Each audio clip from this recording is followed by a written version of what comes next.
Amen. Moyo mukakona kupa mukadzi wepassword ini ndokupa $100. Icho.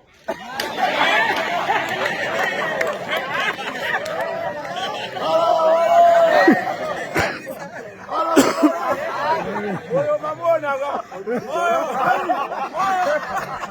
Moyo wanga abvuma kupa mukadzi wepassword. Ndati moyo amiti madhiye mari moyo.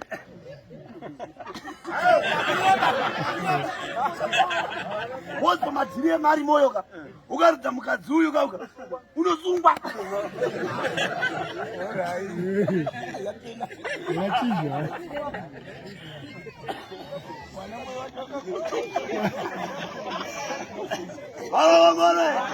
Aiwa kufara chikutaka nevana.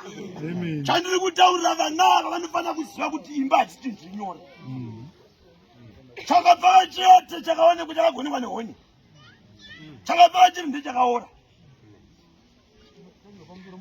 Chinotangirwa pamusoro mugodhi.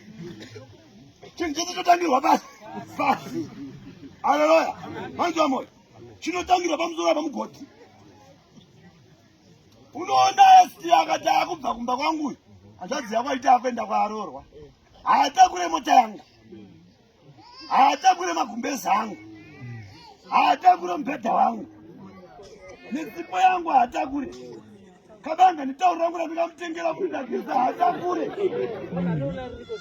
Anotakura hembe dzake chete.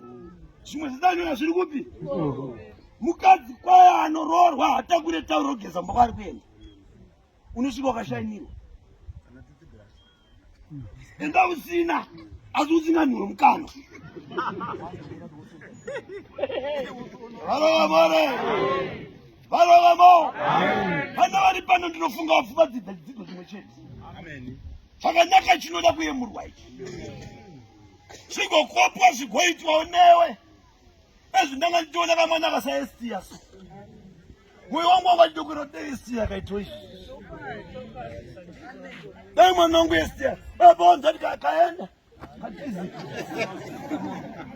Kafudza katiza mukumbo wavo mukayanda. Pakari kuenda kuita kutizira kwacho. Munhu baba kuti kanopinda nekukona kadai so. Ndozi singavhuriki. After 3 months ndakachema dedi ndatakuna. Asi kakaenda ke.